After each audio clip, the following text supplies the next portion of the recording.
If you're ready to take your playing from a party of one to a party of some, keep watching because I've got tips on how to get that set in motion. Hey, it's Maricar, your violin friend, and in this video, I give you tips on how to find people and groups to play with. You know, one of the biggest pleasures of being a musician is playing with people and for people. And I found myself wanting to do just that shortly after returning to the violin. But I found that it wasn't always so easy finding these people. It was kind of like when my kids were little, and I wanted mom friends, you know, other moms to talk about mom stuff. And it took a while to find those moms. I didn't know where to find them. I'm thinking maybe I'll find them at Target. I don't know. Fortunately, I found both the mom friends and the music friends. And in this video, I'd like to share with you the many different ways I have tried and looked for music friends and groups. So if you're looking to find some music friends and music groups, I hope this might help you out. The first thing that I tried was to check out my church. This seemed the most natural for me. It was the first thing I thought of. And why not? You get to serve God and your church family. And I thought, what a wonderful opportunity. So I found the information in the bulletin. There was no audition required. And I showed up at a rehearsal one day. And while that opportunity did not work out for me, I found it to be a good experience because it gave me the experience of walking into a rehearsal where there's just some unknowns, new people, new music. It was a good experience in that way. About a year and a half later, my husband and I had joined a different church. And at this church, it was a much more professional quality orchestra and music group. Everything about the service was definitely pro level. Same thing for this one. Information was in the bulletin, and this one did require an audition. I'm not embarrassed to share this. I showed up unprepared and a little bit naive and maybe a little bit overconfident.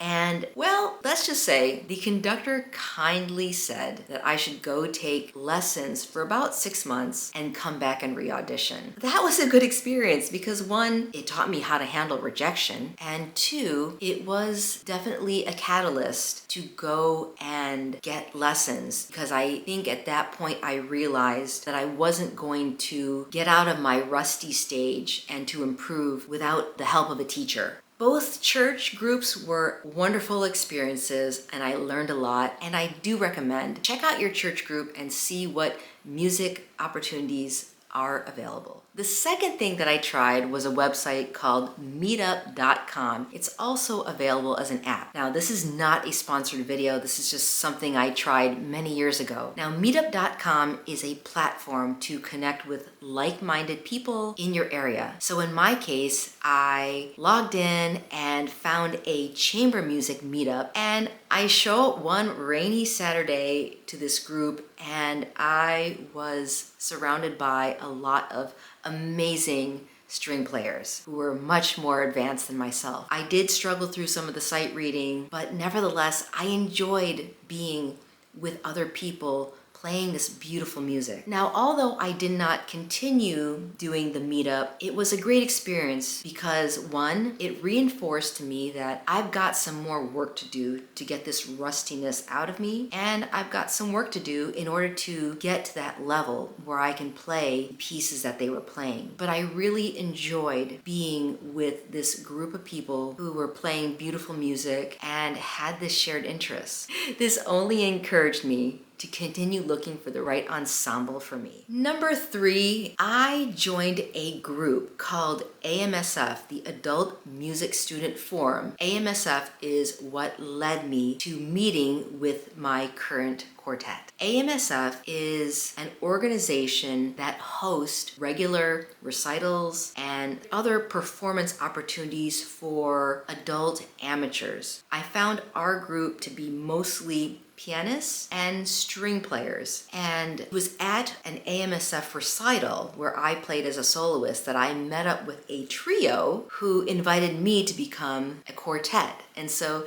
this was a wonderful experience because not only did I face one of my biggest fears, and that is performing solo, But two, I also met a wonderful group of musicians who then invited me to become a quartet. And I have been playing with the Hampton Quartet now going on 9 years.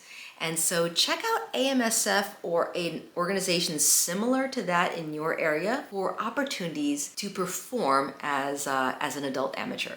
The fourth thing I tried was to join Parent Orchestra during the pandemic. What is Parent Orchestra? Well, Parent Orchestra is a parent group that is intended to complement their children's string orchestra. Here's what I mean. The thought is that a parent can better help a child if they understand what that kid is learning in orchestra. In my school district, we are fortunate to have 2 parent orchestras, a beginner group as well as a group for parents who have played before or currently play. And that's the one that I joined. And it was a whole lot of fun to, especially during the pandemic, to have this outlet to meet other parents and to be able to play a virtual concert at the end of the year. Now, the caveat with parent orchestra is that your child must be enrolled in orchestra. But this is a wonderful opportunity if it is available to you in your child's school district. So that was the fourth thing I tried, Parent Orchestra. So the fifth thing I tried is actually ongoing, and that is finding the right community orchestra for me. Over the years, as I've looked around for orchestras, I have found numerous ones in my area, and this is what I've learned. They're out there, you just have to find them. 2, some you have to audition, some you don't. Some you have to pay to play, and some you don't. Some are all amateurs, and some are a mix of amateurs and professionals. And some, to my surprise, are even associated with larger organizations. Like, for example, and I thought this was really cool, NIH, or the National Institutes of Health, has orchestras associated with that organization. And I just thought that was really cool. So I'm still in the process of looking for the right fit for me and the right time. So this is an ongoing endeavor. So I'm going to continue to keep my eye out for that right orchestra for me. And this is something that's an intermediate or long-term goal. And you can bet your bottom dollar when I do find this orchestra, I'm doing a video on it. The sixth thing that I have kept a lookout for are jam sessions in my area. And one of the jam sessions that I found, now this was before the pandemic, but one of the local music stores would host regular open mic, open recital format event where people, whether that be students at the shop or people in the community, can go and play a solo or perform something. And now, I haven't seen those as much in recent times, but I think that is definitely something to keep a lookout for. So number 6 is keep an eye out for jam sessions. Number 7 is trying to connect with friends and neighbors who are musicians. So funny little story was I was dropping my kid off at a play date years ago, and I noticed there was a violin and a music stand in the dining room. So I had to ask about that. And on a different play date at their house, I noticed there was a cello in one of the side rooms. And I had to ask about that, and I thought to myself, how cool. So I told these parents that, hey, I also play. And I said, if you guys ever want to play a duet or play a little trio, I would be totally up for that. Now, that never came to fruition, but keeping an eye out for other hobbyists like yourself or other enthusiasts like yourself. I'm learning that they're out there, and you just gotta try to make that connection. I had the same experience with a neighbor who had this beautiful piano in her family room, and I asked her about it, and she plays at her church. And unfortunately, they have since moved. They're a military family. They have moved now. But I even said to her, I said, if you're ever up for it, I would love to, do a duet or be able to just play for fun with you. And that also did not come to fruition either. But that is actually the 7th thing I've tried, was just keeping an open ear and an open eyes for friends and neighbors that are also musicians. And number 8, the last thing I have tried, is something I'm still reading about and looking into, but nevertheless, I wanted to share it with you if it was something that could be of interest to you as well. And that is ACMP, or the Associated Chamber Music Players. It is a US-based nonprofit organization that supports the playing of chamber music for fun and pleasure. I added that fun in on my own, but check them out. It looks like it's a very active group. It's like a very active network of string players across the United States. And what I find really cool is there's a directory associated with membership in ACMP, and I believe membership is free. To just create an account and join is free. And it looks like they host different events throughout the year.